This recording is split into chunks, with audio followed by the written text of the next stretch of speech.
Hi, everyone. Thanks for joining. This is Lenny Mana-Hoppenworth, and we are here from Indivisible, Illinois. We're really excited to be here for the second week in a row for virus-free voting updates, virus-free voting Illinois updates. And we're live streaming from Indivisible Illinois' Facebook page, so go ahead and follow us there. If you like, you can also join us daily. We meet every day now that the shelter in place has happened. Indivisible's in the 9th district, my local group, has been meeting daily at 10 o'clock. So we're going to share links where you can continue the conversation there in those Google Meet rooms. We also meet once a week for the Vote by Mail Task Force, which you're all invited to on Wednesdays at 7:30 in the evening. Here, we're excited to talk to several people today. One of them is Rose, who's our election security and voter integrity lead in Indivisible, Illinois. We are excited to also have a special guest from Wisconsin, Heather, from Wisconsin Democrats, and also our friend Daniel Biss, who's always been with us since the start of our Indivisible movement in the 9th district, as well as Indivisible, Illinois. We do have a couple updates. I do want to share a few things with you that's happening right now. At the federal level, we are honoring our heroes, and we are pushing our senators to pass the HEROES Act. We are focusing on those essential workers right now who are risking their lives to keep us functioning and to save our lives. So we want to make sure that the states and local municipalities get what they need to make up for what they've lost because of this pandemic. We want to continue to promote testing, tracing, and treatment, and isolating if needed. And we want to put money to the people who need it, not just corporations who are acting like people. We want to make sure that kids do not go hungry. We want to make sure that the post office, we save the post office so that we can get, for instance, the medicine that our veterans need and who rely on the mail to do that. So today our primary focus is going to be on elections and how we're going to move forward in this pandemic, because we know that it's the time to prepare is now to ensure that we have safe, secure, accessible elections in November. We think about what happened in Wisconsin, and we'll touch on that later. We're going to really deep dive into what just happened in Springfield with the SB 1863 bill with Rose, and we're also going to hear from Daniel Biss on how we can move it forward and stay together as we try to survive through this pandemic. I want to pause, though, to first shout out to our Minnesota activists, protesters, and for you who do not know what to do, consider going to the MinnesotaFreedomFund.org. You can search them out, but we could share a link too. We want to support the youth-led movements right now. You can hashtag George Floyd to see how you can help and to get the latest of what's going on. I'm reading from the website. It says, "We are in awe of the support coming through right now. We are working with National Lawyers Guild and Legal Rights Center to help bails that are set. So there's an urgent need for supplies and support out in the field. So connect to the groups doing the work, including Black Visions Collective, Reclaim the Block, Twin Cities Coalition for Justice for Jamar, and others." So look at that. There's a website and a phone number for jail support, including the Legal Rights Center, and also the National Lawyers Guild on the website. Please check them out at MinnesotaFreedomFund.org, and we stand with you. Justice for George Floyd. Right now, I would like to introduce my friend Rose, who has been a fighter in the field of election security. And we're excited to hear from you, to give our viewers an update of what's going on with vote by mail in Illinois. Thanks, Rose. Okay, great. Hi, everybody. So happy to see all of you here. God bless you, Daniel. And yes, just to reintroduce myself, my name is Rose, and I have been the election security voters' rights person for Indivisible Illinois for quite a while, really since 2016, starting with a lot of research. But anyway, I am so grateful to be here with you, Lenny. Thank you for those strong words. Also, how about you, my new friend, and Daniel, too. Just really excited to be here with all of you. I know Lenny already stated it, but I want to state our ultimate goal, and that is to provide safe, secure, and accessible elections for all of us in November and beyond. So I am, as Lenny mentioned, going to concentrate on my comments on vote by mail. So I look forward, everyone on this panel, to stop me at any time and ask questions. So I want to first tell you that we are thankful for the legislation from the Illinois Assembly. They did expand vote by mail, and I think they recognize, as we do, that we're within a public health crisis as well as a voting rights crisis.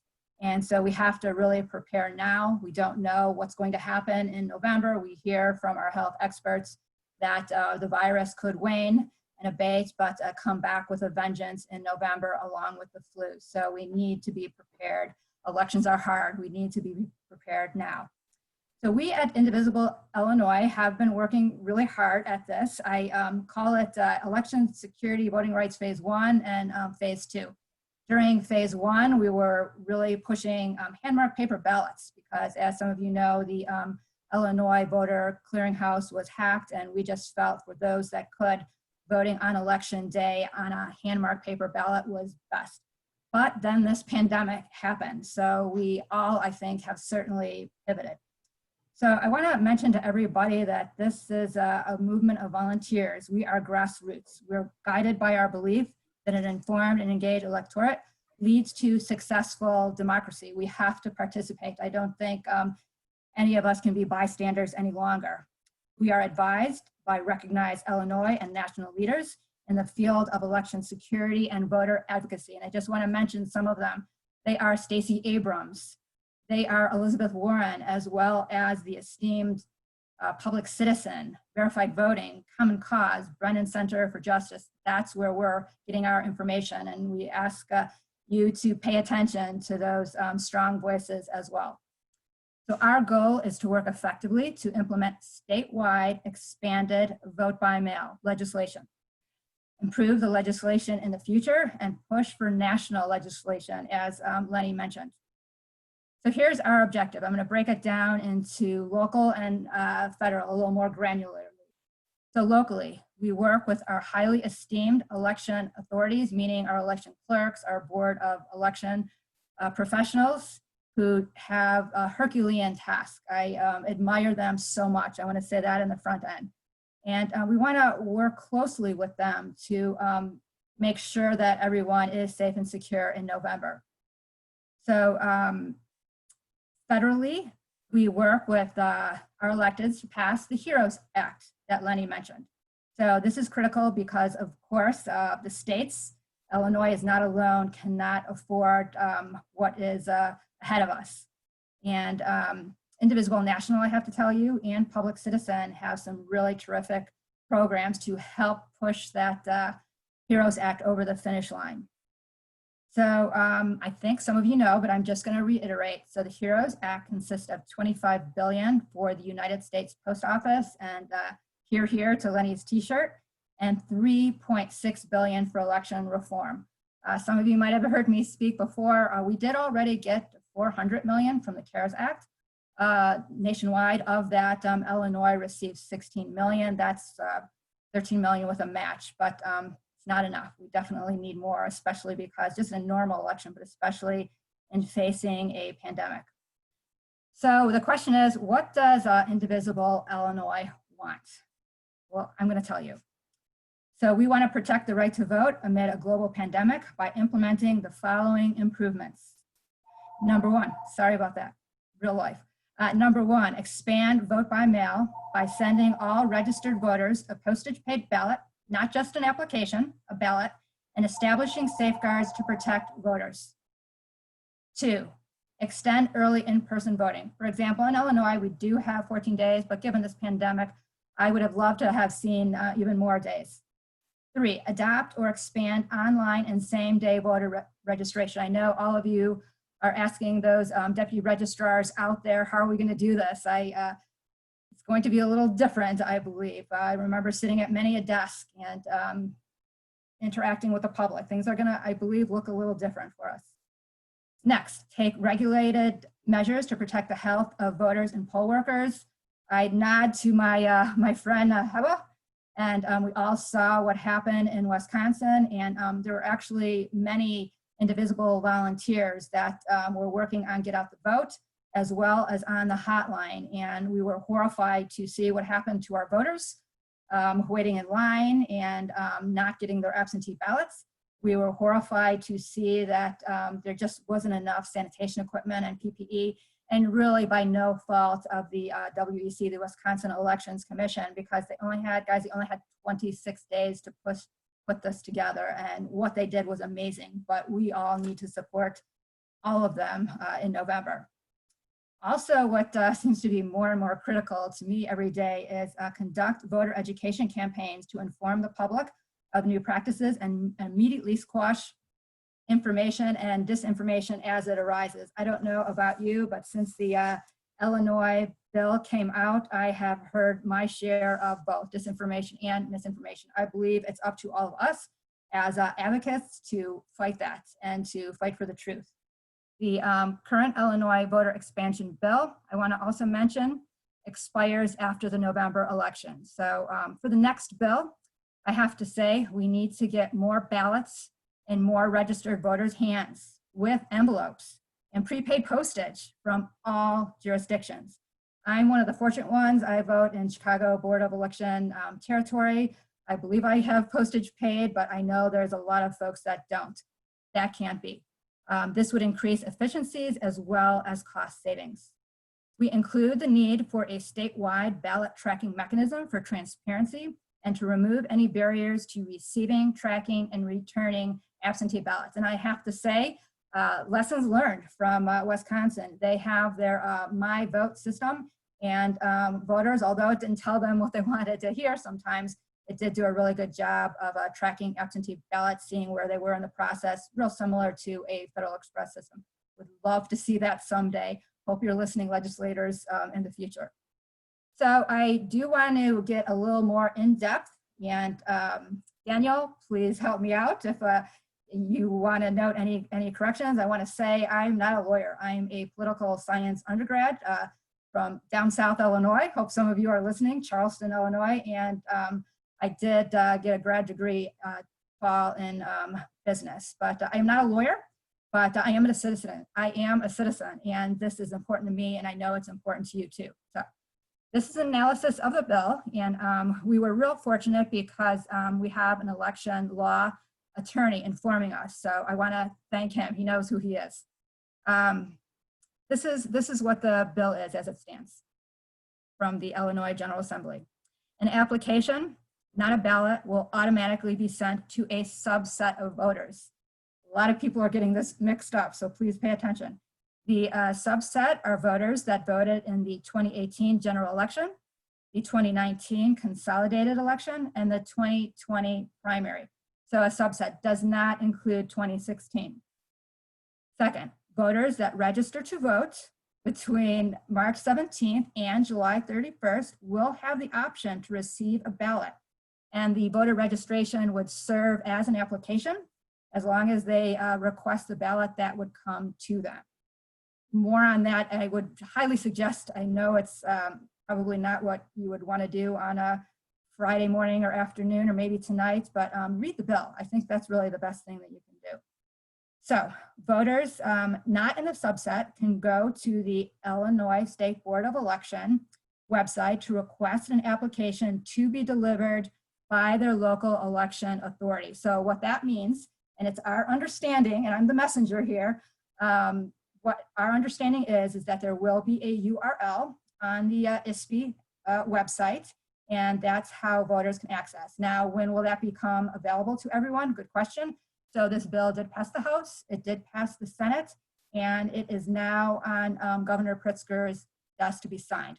Once it's signed, we were told, I attended a ISB meeting, that this URL will be up once the law is in place, once Governor Pritzker signs. Unfortunately, return prepaid postage is not part of the bill. I do want to tell you, I think this is good news. Election day will be a state holiday. So that means that the schools will be freed up. And that means hopefully government employees will help staff. Election judge, in normal times, I actually shared a report recently from 2016 and how hard it is to get election judge. I've been an election judge only twice myself, but I know how incredibly trying it is. So I think actually Indivisible can play a role in then helping to recruit folks that are not in the at-risk category, because that's where most of our election judges and coordinators come from. Polling places will still be available. That's important. I understand that's equity situation for a lot of people. So I just want to reassure everyone that polling places will still be available. This one, curbside voting and secure drop boxes, I think it's an excellent idea. However, it's at the discretion of election authorities. And I really think you should make friends with your election authorities. We've been trying to conduct as many informational interviews as we can. We've had the pleasure of speaking with Lance Goff. We've had the pleasure of speaking with Tonya Rice, Thomas Bride. These people are critical to our infrastructure, and they're doing tremendous work, and I applaud all of them. I think it would behoove all of you to get on the phone, get to know them, see what's going on in their world. They're extremely busy already, I'm sure, and let's ask how we can help. Let's be partners. I just don't want to sit in the back seats. I want to play a vigorous role, and I think everybody here on this panel most definitely, and everybody listening feels the same way. So here's some challenges I have to bring up. We need to ensure that there will be sufficient poll workers, can't reiterate that enough, and CDC approved sanitation supplies and equipment. We need to recruit those poll workers. Let us know if you have any friends or family. We need to ensure that all polling places, both early and day of, have sufficient PPE and sanitation supplies. So, in order to improve the current bill, we at Indivisible Illinois felt that it was necessary to take a stand. I want to let you know that we are in support of making the current bill work. However, we did write a letter to Governor Pritzker, and we do have some suggestions for enhancement. We are not naive, we are realists, but we really feel that our voices have to be heard. If we're going to be participants, we have to mean it. And maybe take some risks too, and that's what we did.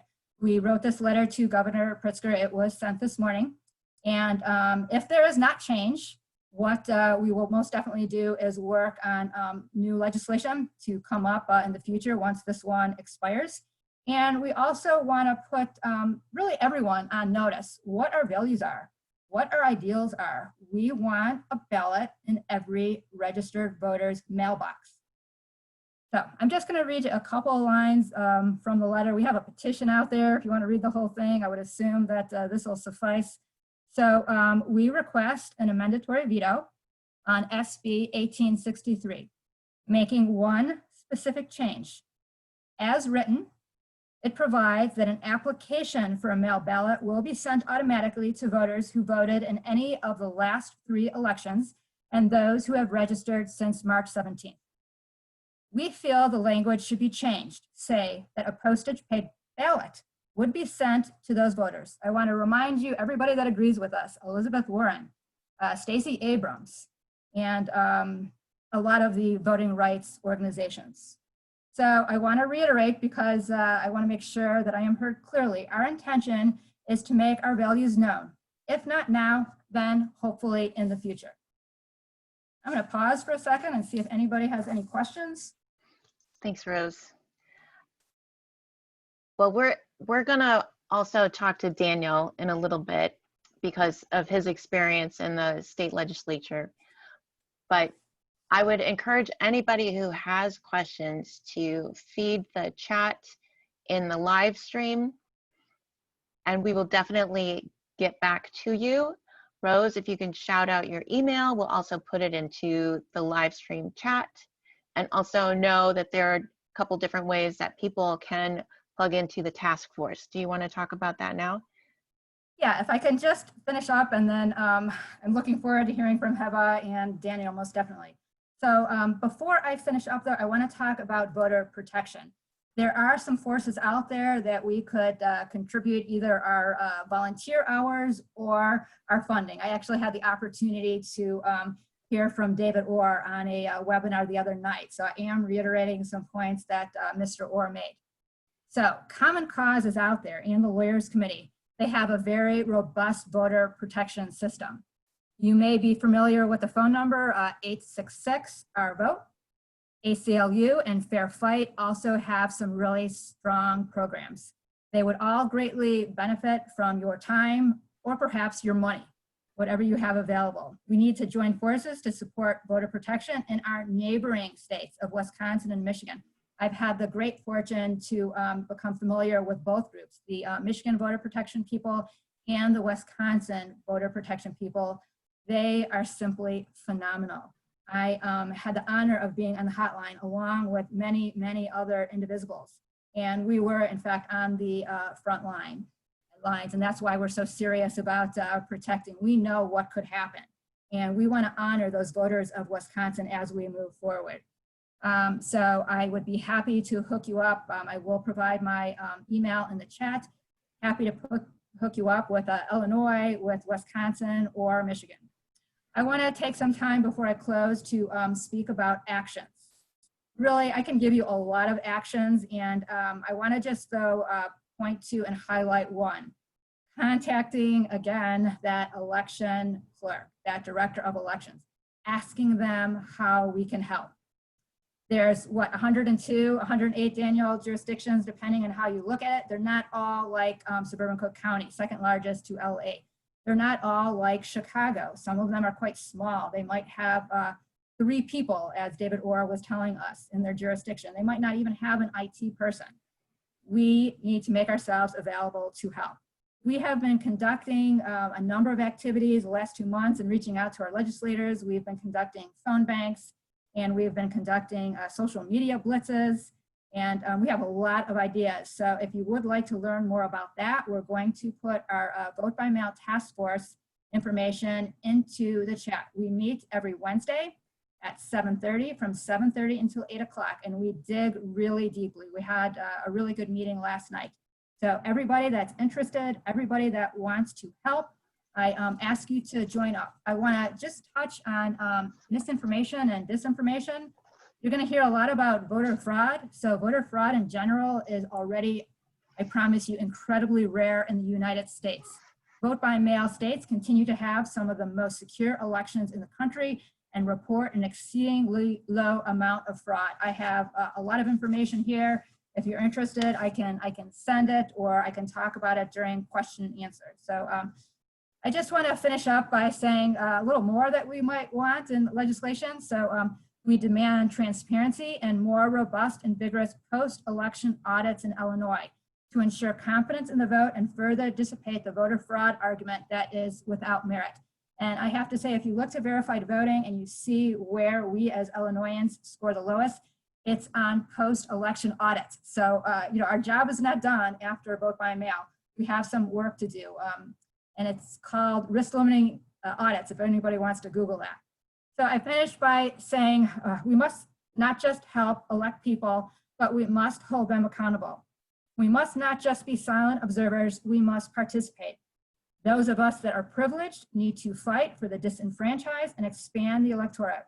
We must work with election authorities to organize elections that mitigate risks to poll workers and voters. We need to fight for our fundamental right to vote, not just for the privileged few, but for everyone.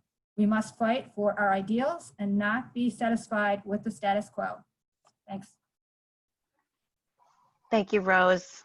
I just want to mention a few of the groups that join you on the 7:30 call on Wednesdays, including Indivisible IL9, NWSOFA, National Vote at Home, the 14th Ward IPO, Albany Park, the Heartland Group, Springfield, Metro East, Western Front, Forest Park, Brookfield, Western Springs, and DuPage, and more. Shawnee, others who have joined the call.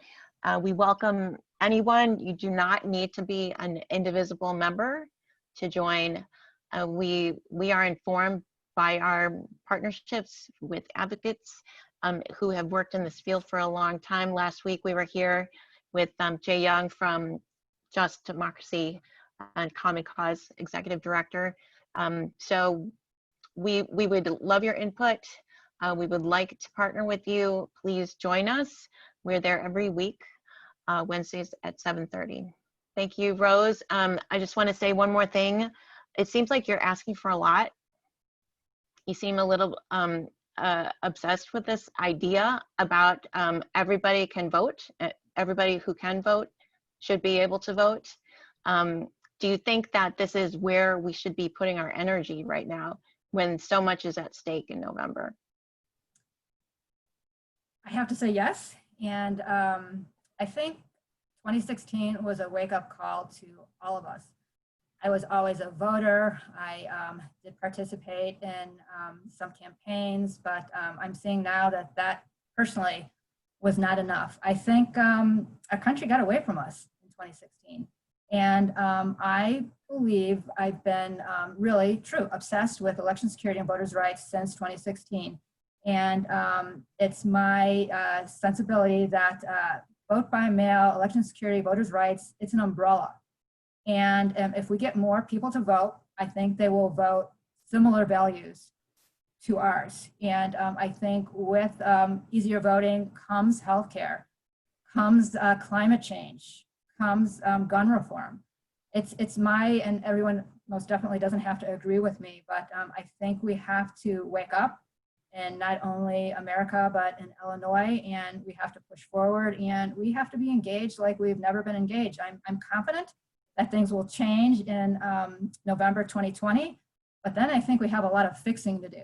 So we've got a lot of work to do, and I'm so proud and pleased to be here with all of you, but I would hope to multiply our numbers.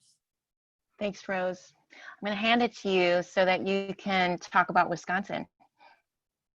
Yes, and Heba has become one of my favorite people because another one of my obsessions has most definitely been Wisconsin. And I think I heard about the stories of Daniel Biss bringing busloads of people in, was it 2012 perhaps? But yeah, I think we need to do that again. So call it what you may, but around 2018, I started making some trips to Wisconsin, and I was involved in some really good organizing there. That's actually when I met the great women of Block. If you don't know who they are, please, please look them up. Capital B, capital L, capital O, capital C. They were in Chicago, virtually at least, for an event, a salon most recently. So Wisconsin is truly a battleground state. I believe firmly that Wisconsin will carry the presidency for us. It's a pivotal state. And I am so excited to have Heba here. She is thankfully the woman who will be guiding us, all of those people that are from out of state, from places like Illinois. I've actually introduced her to people from California as well as New York. All eyes are on Wisconsin. So grateful for you, Heba, and I'm just gonna turn it over to you to let people know how we can help. Thank you, Rose, and thank you, Lenny, to you both for inviting me to be on this call. It's great to be among friends, and you know, I want to say right off the bat that you know, my election nerd heart really loves the conversations about how we can improve election processes. One of my favorite quotes that I've heard recently is that election procedures impact election outcomes, and so I think we are certainly on the right path here with the demands that that you're looking into and considering, and I think we do have a lot of work cut out for us after this election as well. So thank you for the introduction. My name is Hiba, and I'm the Distributed Organizing Director for the Democratic Party of Wisconsin. As Rose mentioned, one of my primary responsibilities is to manage our out-of-state volunteer capacity. We are very fortunate to have so much attention and interest from folks all over the country who want to make sure that we are turning Wisconsin blue and keeping it blue for the long term. So it's been great, and almost, since my first week on the job, I was connected with Indivisible Illinois, and I am consistently impressed by the work that you all are doing, and really inspired by the network that you've been able to produce to help out not only in your state, but everywhere else as well. So I also want to say thank you, because I know a lot of your team participated in our two most recent elections, which include the April primary, which was a bit of a confusion for a lot of people, which made it all the more important that we had volunteers on the phones and sending text messages to make sure that voters knew precisely what the rules were and when they had to return their ballots. We also had a special election on May 12th for a congressional seat. Again, we had so many of your volunteers on board making calls with us, and really both of those elections helped us expand our capacity in terms of our volunteer network, and also in making sure that voters were able to request absentee ballots so they could vote in the safest way possible. And moving forward, that will continue to be one of our priorities, is making sure voters can safely vote in these upcoming elections. So I want to briefly touch on some of our upcoming programs and volunteer opportunities here. Now that we're in the summer, we have a couple of phases going forward, but our most immediate need for anyone who's interested in volunteering is this week until Monday, we will be phone banking for Democratic candidates who want to get on the ballot. The deadline for anyone who is applying to be on the ballot is Monday, June 1st. To qualify for the ballot, they have to collect the nomination signatures, and as you might imagine, it's been very tricky to do so while we've all been at home and practicing social distancing. So the state party was able to send out nomination forms on behalf of candidates who requested the party's help to voters in their districts to collect those signatures by mail. So now we are down to the wire, and we are helping the last few candidates that still need signatures to collect those. So through this weekend, we will be phone banking to voters in those districts to ask them to sign those papers and drop them off at designated drop-off sites to help these Democrats qualify for the ballot. Right now, we're talking primarily assembly candidates, and so it will be really helpful for the long-term impact on the state's policies as well, to make sure that we have Democrats on the ballot who can win and eventually help us overturn some of the gerrymandering policies that have really affected our state for the last decade. Going forward as well, after this weekend, we'll be doing some volunteer recruitment and also phone banking to expand our universe of Democratic voters. All of this is stuff that we could use help with from volunteers all over the country, including in Illinois. So I would love to have participation from your team. What I will do is drop my email in the comment section of this live stream, but also to share it verbally. My email is hiba, that's HEBA, @wisdems.org. So anyone who's interested in volunteering can reach out to me directly for those phone bank links, or to connect with Lenny and Rose, who I know both have those links as well. So I will pause there and see if there are any questions from my peers here. Otherwise, I'll look to the chat as well, the comment section, to answer any of those. Thank you, Hiba. Thank you, Rose. I want to thank you for joining us all the way from Wisconsin. It's so far for you to travel to this live stream, and for that, I'm grateful for your presence.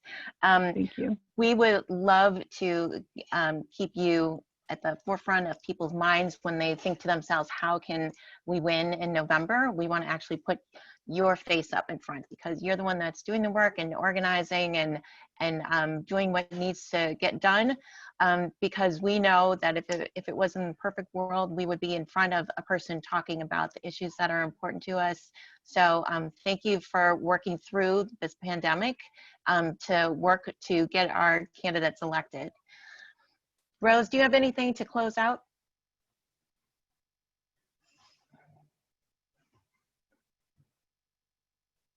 Very slow fingers. So yes, I have a question for Heba, if I may. What type of coordination do you foresee with the Biden campaign? Have there been discussions? What are next steps with his campaign? Mm-hmm. Yeah, that's a great question. So I think like any presidential year, we can expect that there will be coordination, excuse me, with our coordinated campaign. That is yet to be finalized in any fashion between the state party and the campaign. But I think, you know, that's a reasonable expectation to hold. And if and when that time comes, you will certainly hear about it. Okay, thank you. Mm-hmm. Thank you. Thank you, Rose and Hibba. We're gonna pivot now and invite Daniel Biss to talk to us. It's been quite a ride. If you don't know who I am, I'm just a person who has a small business in Andersonville, and I was living my life until Trump got elected. Felt helpless, so went online looking for something to do, found the women's marches, ended up being one of the volunteers to coordinate 10,000 of us from Illinois to DC for the first Women's March, and have tried to keep in touch with those marchers along the way, and happy to do so. But every step of my journey in activism, I always remember Daniel being there. I remember that firstly, I recall that I realized that Jan Schakowsky was my congressional representative. So, and not only that, she shared an office with some great representatives at the state level, Kelly Cassidy and Heather Staines, and at the local level, my alderman, Harry Osterman. So, and they all shared an office. So when Indivisible said, well, we're gonna have a national day of action, we're gonna resist, you know, it turned out that all of my representatives are very friendly. So what did we do? We held just an open door. Who wants to meet your legislators, and how is it that we can move forward? And invited all the legislators to come. Daniel was one of them, along with Heather Staines and Carol Ronan, our 9th district committee person, and then so on and on from there. He's always been there at many rallies along the way.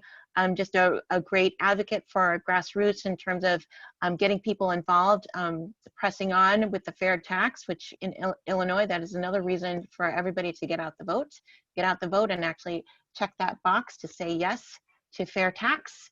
So I'm really grateful to have Daniel here today. And firstly, we just want to know, who was that came over and gave you that great big hug?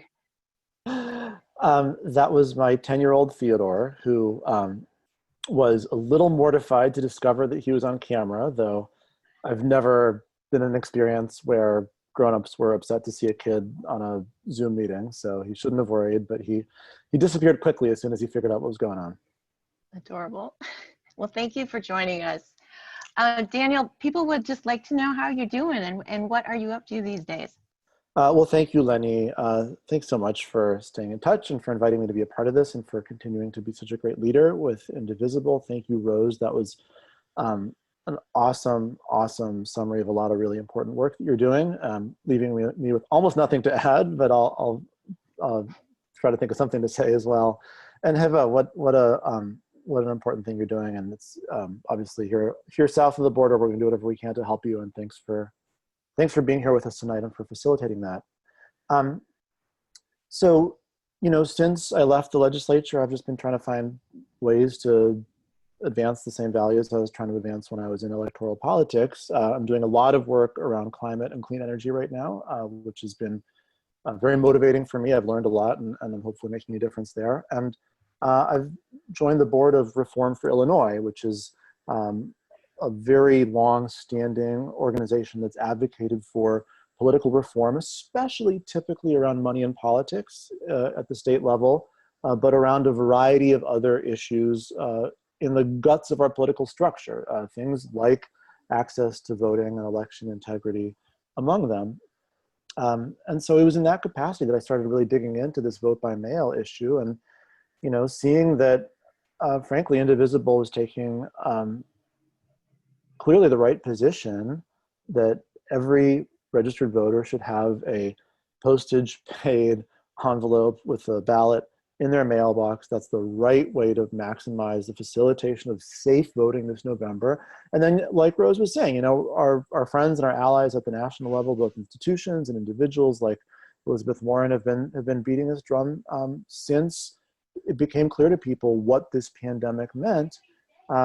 And so we find ourselves now in this situation where Illinois has gone and passed legislation. And I just think it's important to say how appreciative I am of the position that Indivisible has taken, which is a bold position and might even sometimes feel like a lonely position, but it's the right position. Illinois has a history, and our Democrats in Illinois especially have a history in recent years of doing very, very good, bold work around election law, creating universal vote by mail and online voter registration and automatic voter registration and expanding early voting. They were really on a roll, and they were coming to be viewed as a national leader on ballot access, election access issues. And then came this critical moment, and they kind of dropped the ball. They just didn't get as far as they should have gotten. And Rose is absolutely right, in my opinion, that the bill that they passed last week is a step in the right direction. I can't point to a single thing in that bill that's a step in the wrong direction. So everything in it is either neutral or a step in the right direction. And many things in it are positive. But on the critical test, I just don't think they get quite far enough. And so I think that the decision to make that clear before the vote took place, and then to send this letter to Governor Pritzker today asking him to make an amendatory veto to the bill to improve it is just an activist group doing the exact right thing and holding the feet to the fire of the elected officials who are supposed to be representing us. Now, I will say, and I think it's important to say this, that though sending that letter to JB is the right thing to do because the bill is on his desk right now waiting for his signature, that doesn't mean that JB is the problem here. In fact, JB has been very, very clear, to his credit, that he also wanted to do the right thing. In fact, he was asked at a press conference the day that the bill passed, or the day after the bill passed, did this go far enough? And he was very direct. He said, look, it's not what I wanted. It's a step in the right direction. I wish we could have gone further. And so fundamentally, this was a decision made by the legislature not to go as far as they should have gone. And so I wanted to just unpack for a minute why this strikes me as so important, what I think is at stake here. So first of all, if you send everybody a ballot and the rules say that that ballot can be postmarked as late as election day and still get counted, then what you're saying is that people can wake up on election day and say, wait a second, I hadn't thought this through until now, but now it is coming to me. There is a pandemic out there. It is not safe for me to go and vote. I better turn in that ballot that's already been sitting on my kitchen counter because they mailed it to me even before I asked for it. If you don't do that, then someone who doesn't go through that process until election day wakes up on the morning of election day and instead says, wait, I just realized it may not be safe to go vote, and is then confronted with the decision, do I then go vote unsafely, or do I throw that vote away? And unfortunately, we saw people confronted with that decision in Wisconsin. We also saw people confronted with that decision in Illinois, but the Illinois primary was so early that I think it really would have been unfeasible to change anything. But in Wisconsin, the Republicans in the legislature just chose to force this outcome, even though the Democratic governor knew that it was a bad idea.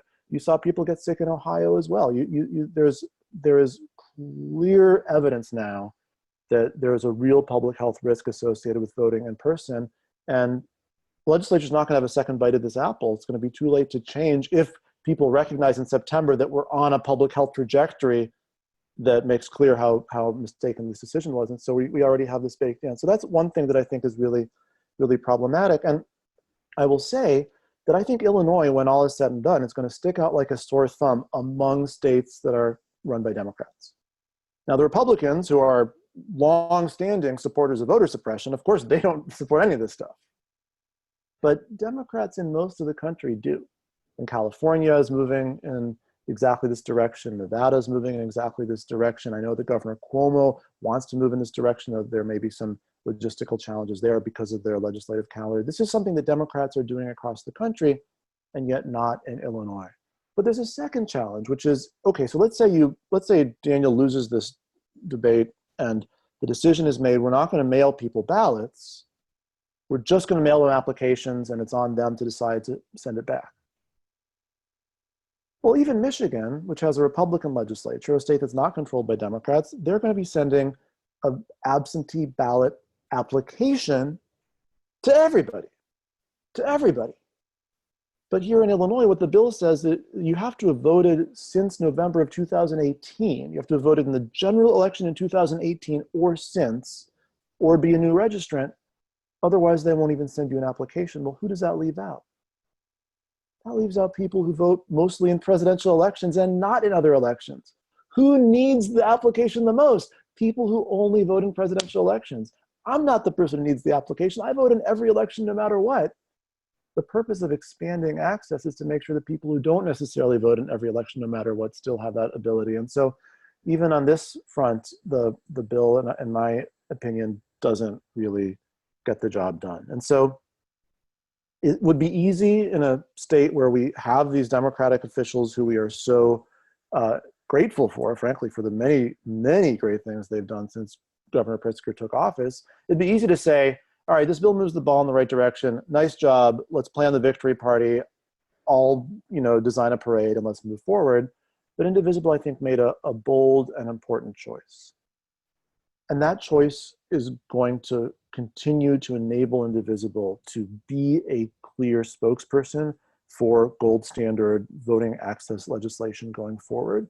And that's just what we have to keep fighting for. So we have now two tracks in front of us. We have to, in dealing with this imperfect system we've been handed, figure out the best possible way to educate everybody across the state about what they have to do now in order to get that mail ballot. And that's a giant grassroots project that we're all gonna have to work together on. Then we have to work to improve the law. And I think Indivisible, by virtue of the large grassroots base of people who are involved in this organization, and because of the credibility and courage that you all demonstrated in taking the positions that you've taken this week and last week, is perfectly positioned to be a leader in both of those fronts, both the public education front about how to make November go as well as possible, and also the legislative advocacy front to make sure that next time we get a bite at this apple, we do a better job. So I just wanted to say thank you for that, and obviously happy to take any questions and have discussion, but most of all, really, really appreciate the role that you're playing, and Illinois is fortunate for that. Thank you, Daniel. Rose, do you have any questions? I just want to say that I'm really glad that was recorded because I would just like to blast that from the mountaintops. It does in fact get lonely, and it's just so confirming to hear it coming from you. We all respect you so very much.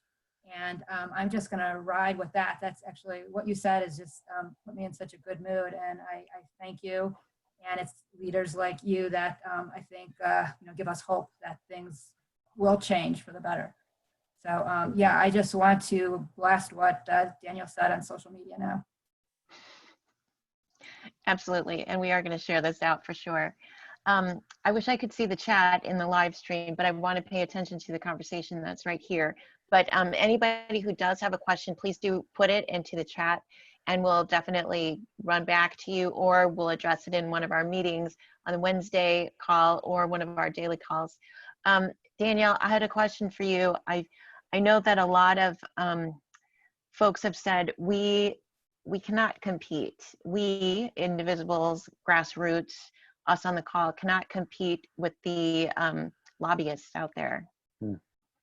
There are lobbyists out there who do more work every day down there in Springfield talking to our legislators, when our legislators should be listening to us.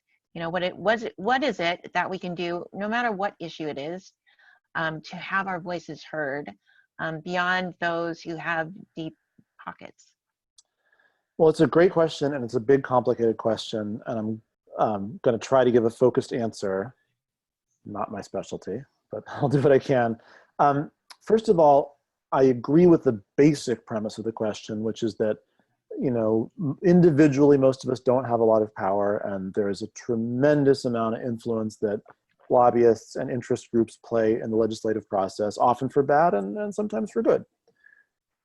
But I do want to challenge one aspect of the premise of the question, because as powerful as money is, as powerful as lobbyists and interest groups are, and they're very powerful, the thing that legislators are fundamentally most responsive to is the thing that they think will affect their job security. And so if they are truly persuaded that many of their constituents are watching them closely and genuinely want them to do something very different than what they might otherwise do, they will hear you. The challenge is to organize yourself well enough that a large group of people are able to convincingly carry that message. And I want to speak about this specific example because I think it is illustrative. This is part of why I think it's so important for Indivisible to be taking the position that you're taking right now. There are a lot of good legislators who are friends of ours who were not involved in this negotiation particularly, and when it came time to vote, they hadn't been closely tracking it, and here was a bill that seemed to make things move in the right direction, and it's an urgent question, so sure, they voted yes. And by the way, they probably should have voted yes by the time it became an up or down choice, this or something else. But what we in retrospect needed them to do was to weigh in with their leaders. And let me be very specific. We needed Democratic state reps to weigh in with Mike Madigan. We needed Democratic state senators to weigh in with Don Harmon and to say something very specific. They need to say, I think the bill ought to do this, and I'm going to have trouble going back home to my district if I voted for a bill that doesn't do this. And when the people who are really at the top of the food chain in the legislature making the decisions hear that message, their ears perk up. If they hear the legislator say, I would prefer X, they notice it, but it's not life or death. But if they hear the legislator say, I can't go home to my constituents who you want to send me back here next year unless we give them this specific thing, that's the language that they speak. And one thing that I think all of us who care so much about this issue weren't able to do for a number of reasons, but I think the pandemic making it really hard for us to organize well in advance was the number one reason. One thing we weren't able to do is to get that message in front of our legislators in time, right? So a month ago, we weren't saying to our legislators, you gotta tell Madigan and Harmon that this is what we need, this really matters. And you can't ask legislators to tell Madigan and Harmon 50 things or 10 things, or even probably 5 or 4 things. You've got to give them a very small list. But if you give them a very small list of things that are genuinely critical, genuinely essential, and they go to their leader and say, we've got to do this, you can start to actually influence policy in a real way. But by the way, one last thing, just sort of, this is like arithmetic, not philosophy, but this was a partisan bill, right? Republicans didn't vote for this bill. And that is a leverage opportunity for those of us who want to make the bill better. Because to pass a bill, you need 60 votes in the House, let's say. And so when Mike Madigan's trying to do the math and figure out how many votes he needs, he's got to count to 60. If he's got a bunch of Republicans helping him get to 60, he doesn't need all the Democrats. And 5 or 10, or depending, even 20 or 30 Democrats can say, this bill doesn't go far enough, and he'll say, no problem, I'll make up the difference with enough Republicans. But if on an issue like this that's going to be partisan from the get-go, you have a nice block of Democrats tell Madigan we can't vote for it unless it does better, that can be very, very, very meaningful. And so for those of us who had specific ideas about what we wanted this bill to do, if we had only been able to organize enough legislators to be fighting in that way early enough, we might have had a different outcome. Interesting. So Daniel, one more time, the math, the number of legislators needed. Sorry. Great point. In the House, you need 60, and in the Senate, you need 30. Now, by the way, the majorities are huge. The Democrats have, I think, 74 members of the House, and I think 40 members of the Senate now. So they've got a cushion, right? And so to do the math all the way out, if you need 60 to pass a bill, and you have 74 Dems, if 14 Dems say this isn't good enough, we're going to walk, that still leaves 60 and the bill passes. You got to find 15 who are willing to hold out and demand something specific. I knew you were going to bring up numbers at some point. I just knew it. I'm so sorry. It was such a pleasant Thursday afternoon until then, too. But what we're talking about right now is we're talking about passing a bill, right? So that is in the works because we know that there's going to be another election after November, right? In February and in April. There will be another election. Yes. There will be.